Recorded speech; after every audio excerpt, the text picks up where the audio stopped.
Vers toi, Éternel, je me tourne. En toi, mon Dieu, j'ai mis ma confiance. Ne permets pas que je sois dans la honte et que mes ennemis se réjouissent de mon sort. Aucun de ceux qui s'attendent à toi ne connaîtra jamais la honte, mais honte à ceux qui te trahissent sans raison. Ô Éternel, montre-moi le chemin. Enseigne-moi quelle est la voie que tu veux que je suive. Dirige-moi selon ta vérité et instruis-moi, car c'est toi le Dieu qui me sauve, et je m'attends à toi à longueur de journée. Éternel, souviens-toi, tu es depuis toujours un Dieu compatissant et plein d'amour. Ne tiens plus compte de ces péchés de ma jeunesse, de mes fautes passées, mais traite-moi selon ta grâce. Ô Éternel, toi qui es bon. Oui, l'Éternel est bon et il est juste. Il indique aux pécheurs le chemin qu'ils doivent suivre. Les humbles, il les guide sur la voie droite. Il leur enseigne le chemin qu'il prescrit. Chers amis, bienvenue à Eva en ligne.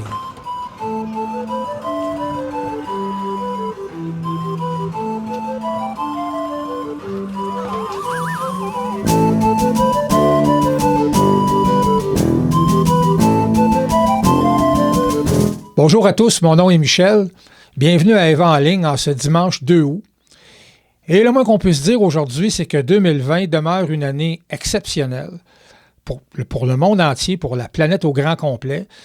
Et il n'y a pas une journée qui passe sans qu'il n'y ait pas une nouvelle ou un événement qui vient nous rappeler qu'on n'a aucune idée de ce qui nous attend. On ne sait pas de quoi demain va être fait. On entend parler d'une deuxième vague, il y en a d'autres qui disent qu'il n'y en aura jamais. En fait, il y a un discours officiel qui nous vient des autorités sanitaires et gouvernementales, mais il y a un contre-discours de plus en plus présent dans l'espace public qui est né sur les réseaux sociaux et qui va à peu près totalement à l'encontre du discours gouvernemental. Évidemment, les autorités officielles qualifient cette opinion contraire-là de complot, en fait, de gens qui sont obnubilés par des théories du complot. Il y a effectivement un acharnement de la part de beaucoup de personnes à absolument trouver un coupable présentement. Alors, et ça va dans tous les sens. Hein? Ça part de la théorie qu'une élite obscure aurait volontairement propagé le virus sur la planète, en passant par l'OMS, a réagi trop tardivement à envoyer l'alerte à travers la Terre, hein, comme quoi que c'était vraiment dangereux. On les accuse d'avoir été achetés par les Chinois pour garder le silence. Il y en a qui accusent leur propre gouvernement d'avoir été trop lent à fermer les frontières.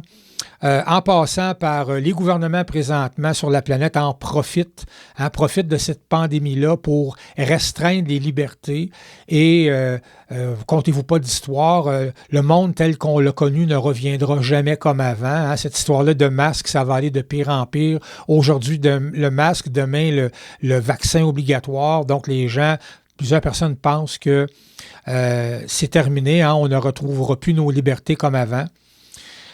Écoutez, il y en a pour tous les goûts et j'avoue que ce qui est de plus en plus difficile, c'est que dans toute cette histoire-là, la confusion vient aussi du fait que si tu t'attardes, peu importe à qui tu t'attardes pour écouter le discours, le gros problème, c'est que dans tous ces camps-là, il y a des chantres qui ont la capacité de t'arriver avec des arguments qui ont l'air tout à fait crédibles, bien construits. Hein, il y a des gens intelligents qui sont de bons communicateurs, qui sont capables de te construire un argumentaire rationnel, solide, qui a l'air basé sur les faits. Et ça, c'est dans tous les clans. Alors, c'est certain qu'à un moment donné, toi comme citoyen, moi comme citoyen, c'est facile pour nous de se laisser influencer et d'en arriver même, nous, à penser qu'on a compris qu'est-ce qui se passait vraiment. Et là, on a des opinions extrêmement tranchées et c'est là que les divisions commencent un peu partout.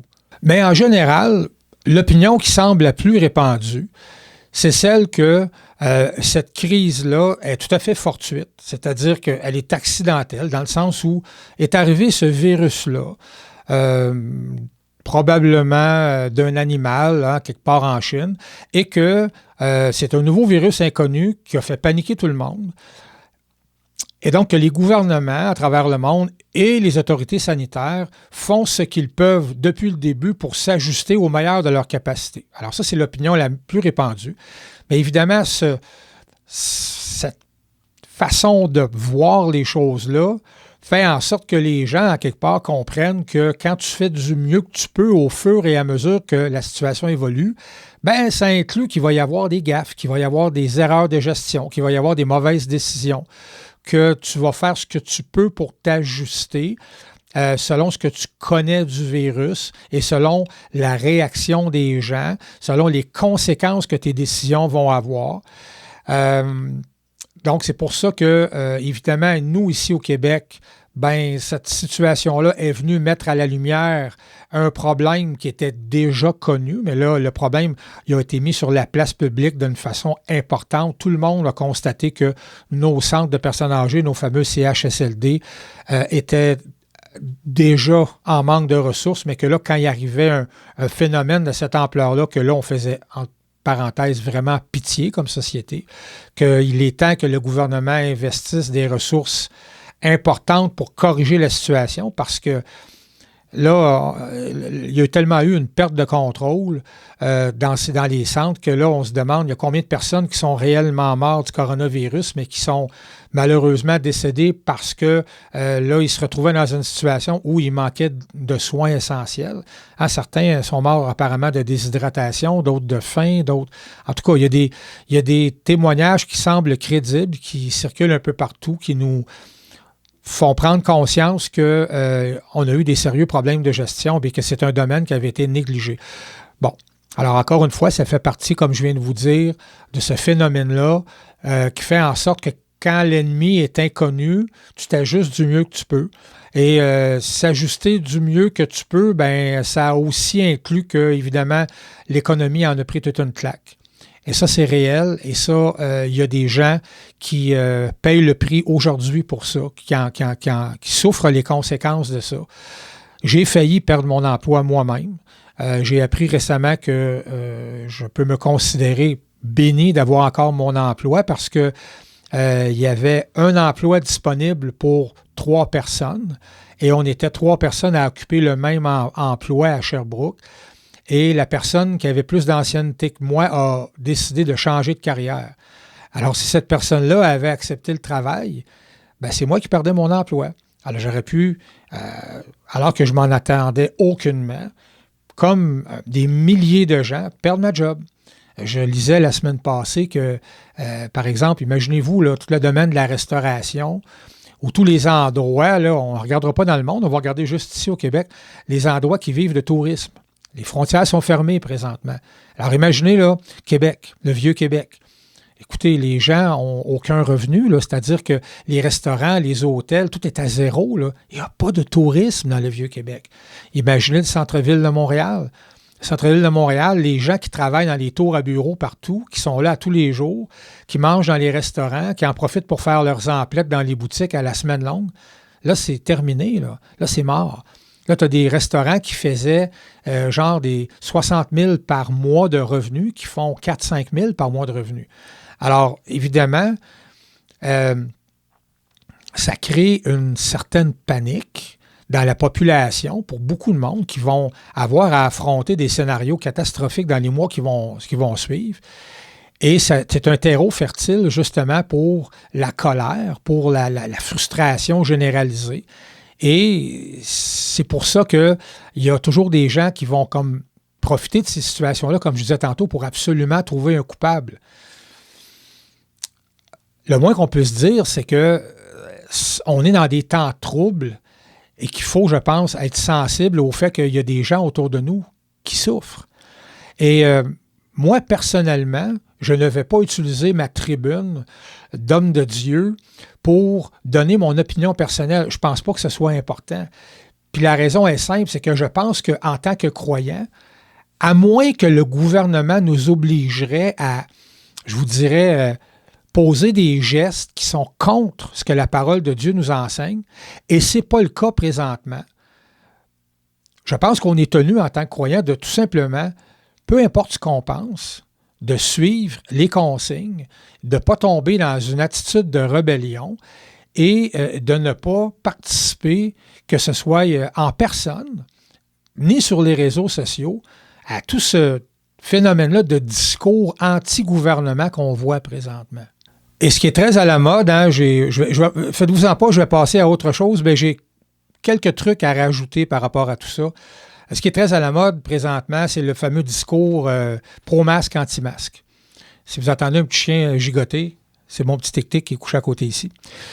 Alors, le fameux discours pro-masque, anti-masque. Bon, j'aimerais juste vous dire que quand on regarde ça de façon la plus objective possible, oui, c'est plate porter un masque, mais ça fait partie de ce que je vous disais tantôt. Moi, j'ai lu un rapport là-dessus assez sérieux et ça venait du gouvernement.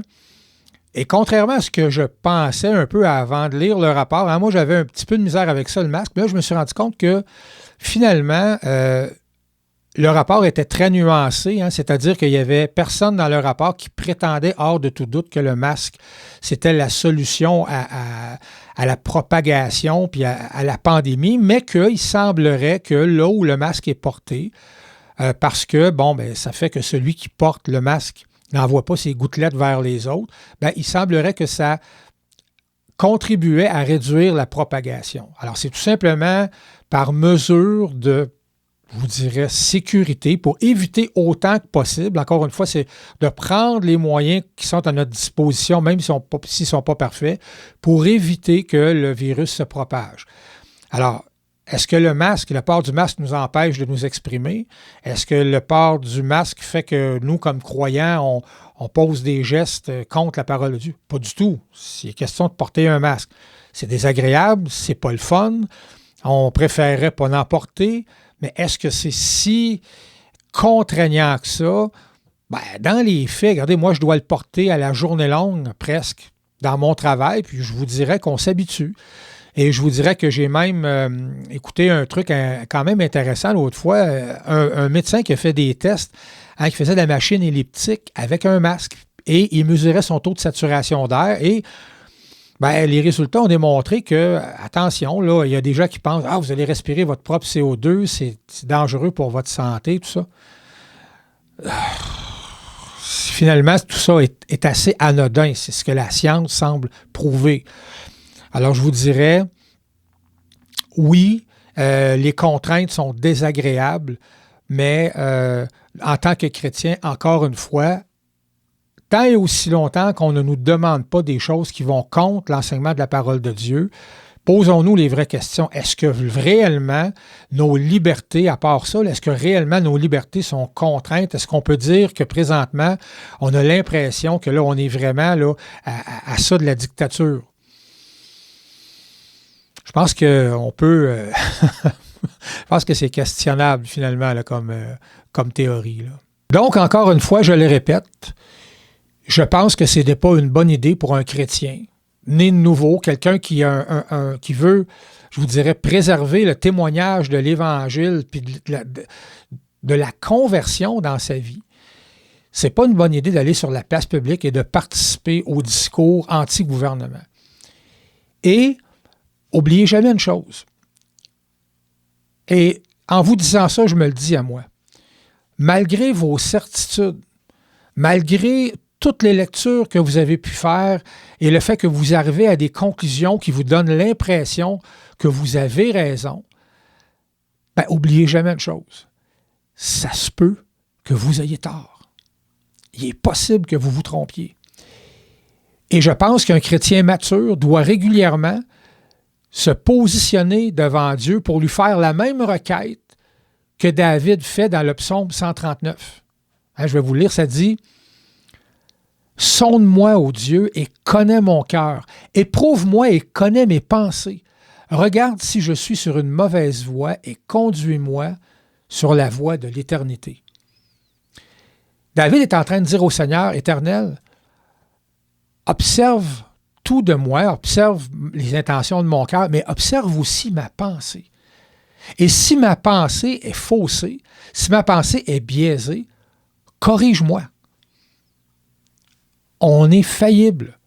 Et comme je vous disais tantôt, malgré la qualité des arguments qu'on nous sert pour ou contre, il y a toujours de la place pour l'erreur. On peut se tromper. On peut être complètement à côté de nos pompes, même quand on pense qu'on a tout compris et que c'est ça la vraie histoire.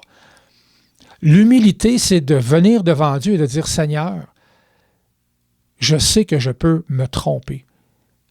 Montre-moi la voie à suivre. Toi, montre-moi la voie à suivre. Éprouve mes pensées. Et corrige-moi si je fais erreur.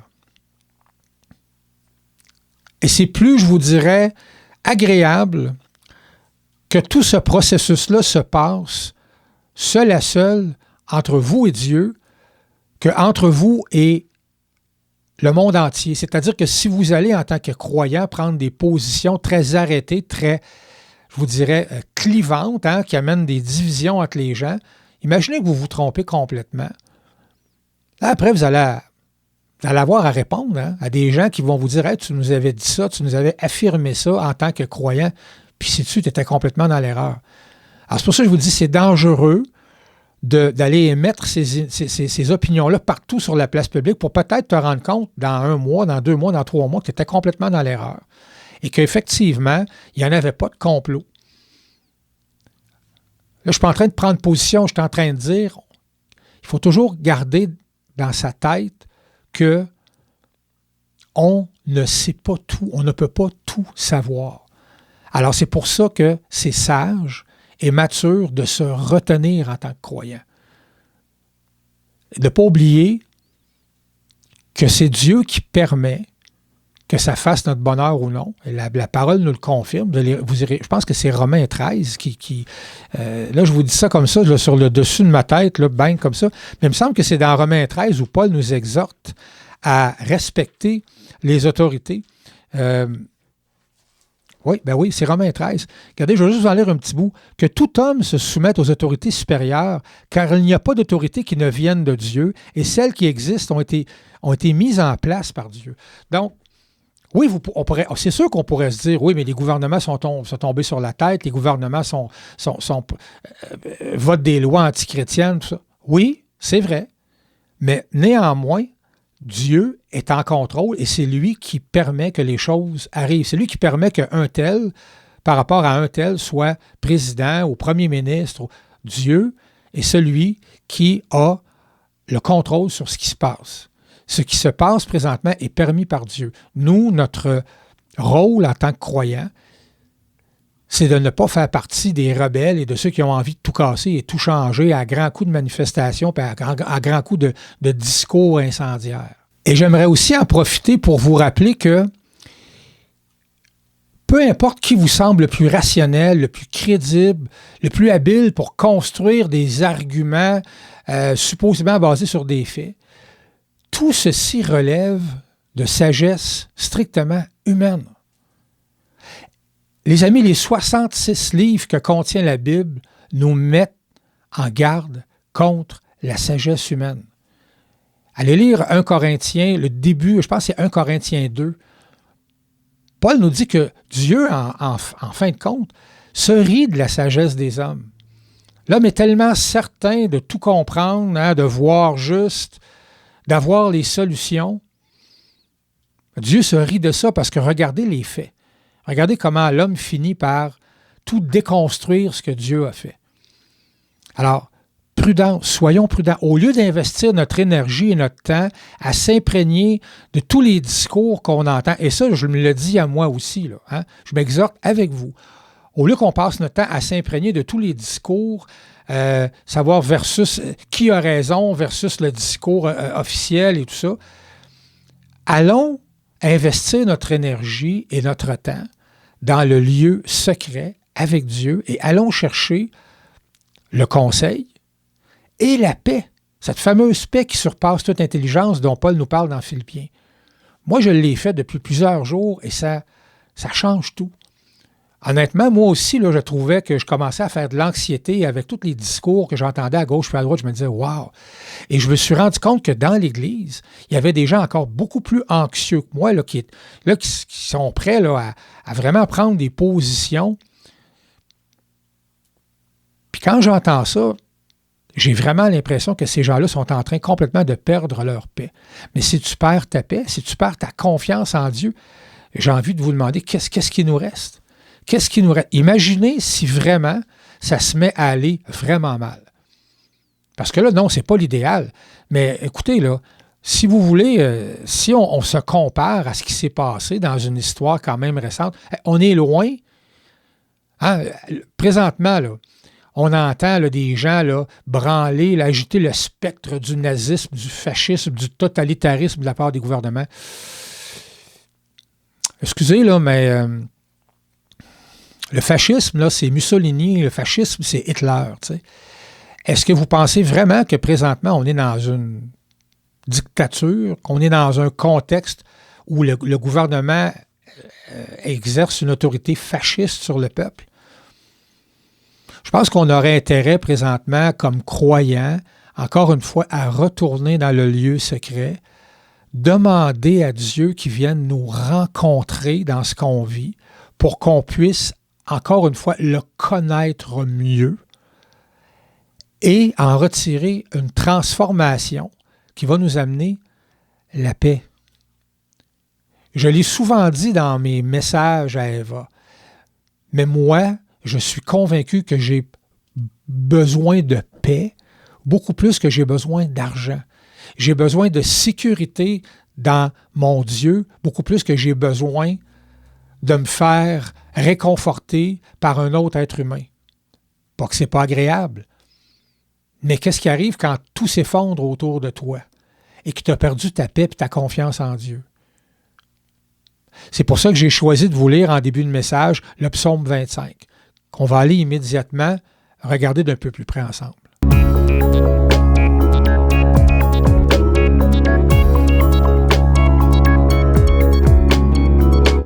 Donc, tantôt, je vous ai lu le psaume 25 en commençant au verset 1 jusqu'au verset 9. Alors, on va commencer, on va le relire. Je ne vais peut-être pas commenter tous les versets, mais en tout cas, je vais recommencer au verset 1. Puis, au fur et à mesure, il y a certains versets que je vais vous commenter. Alors, ça commence dans la version sommaire, hein, pour ceux qui ont envie de suivre. Vers toi, Éternel, je me tourne.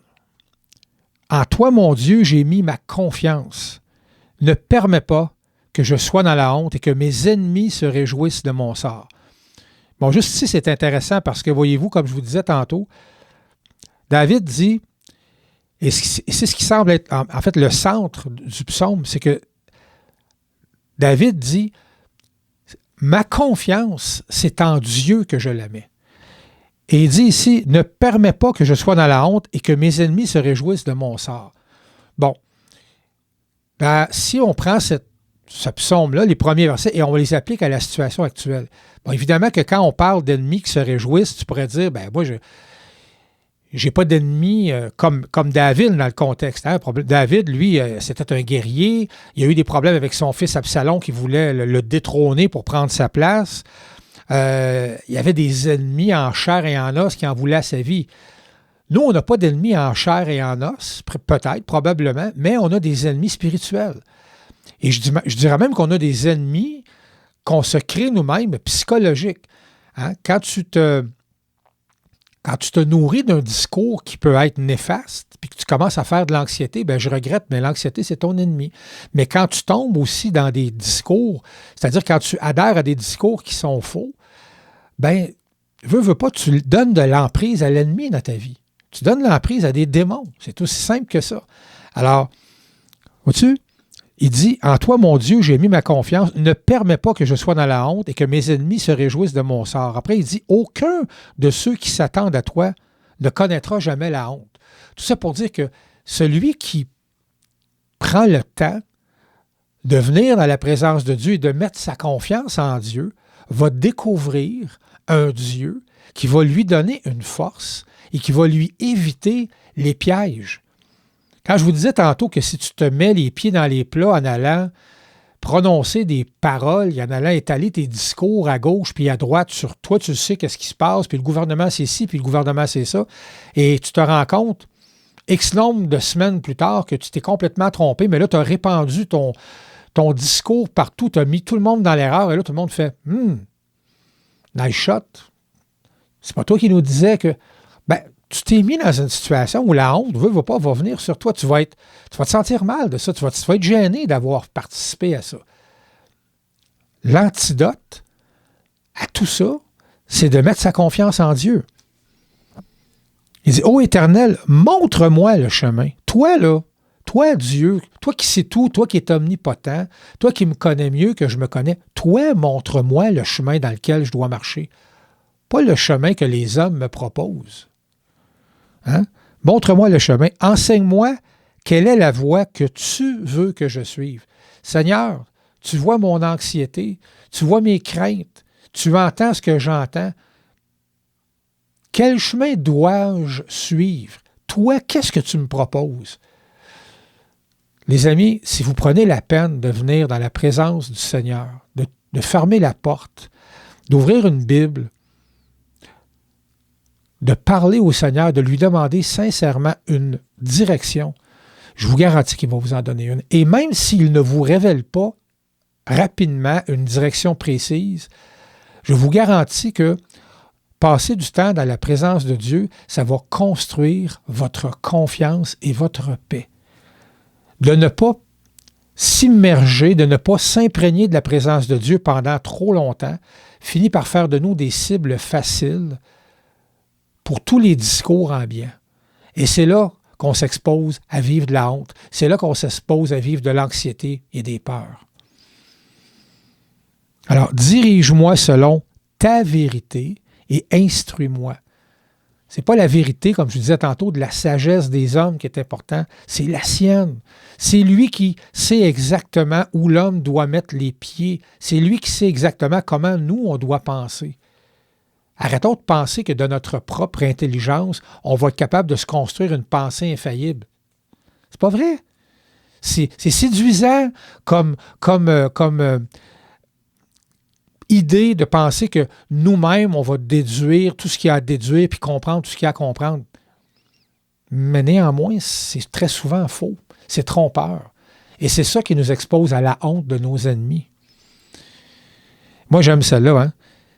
Car c'est toi le Dieu qui me sauve, et je m'attends à toi à longueur de journée.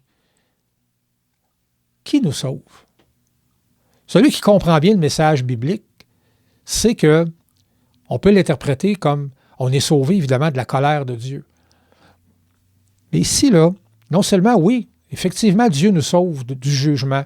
Oui, en Jésus-Christ, il n'y a plus de condamnation. Oui, on est sauvé par un Dieu gracieux qui a pris à notre place le châtiment que méritaient nos péchés, mais il nous sauve de nos stupidités aussi. Il nous sauve de nos manques de jugement. Il nous sauve de notre impulsivité. Je m'attends à toi à longueur de journée. Il n'y a pas une seconde qui passe où vous n'avez pas besoin de Dieu. Il n'y a pas une seconde qui passe où je n'ai pas besoin de Dieu, où je n'ai pas besoin d'être supporté par Dieu. Au verset 8, « Oui, l'Éternel est bon et il est juste. » Il est juste. Il indique aux pécheurs le chemin qu'il faut suivre. C'est encore nous. Oui, on est ses enfants, mais le pécheur, c'est encore toi, c'est encore moi. Et c'est lui qui va nous indiquer le bon chemin à suivre. Il leur enseigne le chemin qu'il prescrit. Encore une fois, chers amis, peu importe ce qui vient de se passer, peu importe ce qui se passe aujourd'hui, peu importe ce qui s'en vient, l'antidote à l'anxiété, à la peur, l'antidote à la terreur, à l'angoisse. Parce qu'on ne se comptera pas d'histoire. Hein? L'humanité s'amène souvent, par sa propre faute, dans des scénarios angoissants, terrifiants. Hein, ici, on n'a jamais connu une guerre. Imaginez la guerre. Imaginez un instant ce que ça peut être, la guerre. Les bombes qui tombent de partout, qui tuent des enfants, des femmes, qui tuent des innocents. Du monde qui crie enterré sous des décombres. Imaginez 2 secondes la guerre, là. Nous, on n'a jamais connu ça. Mais l'humain est capable de nous amener là-dedans. L'angoisse, la terreur. Imaginez si ça arrive demain matin. Je ne nous le souhaite pas, évidemment. Mais qu'est-ce qu'on est si ce n'est pas Dieu qui nous supporte là-dedans? Qu'est-ce qu'on va devenir si ce n'est pas Dieu qui nous supporte là-dedans?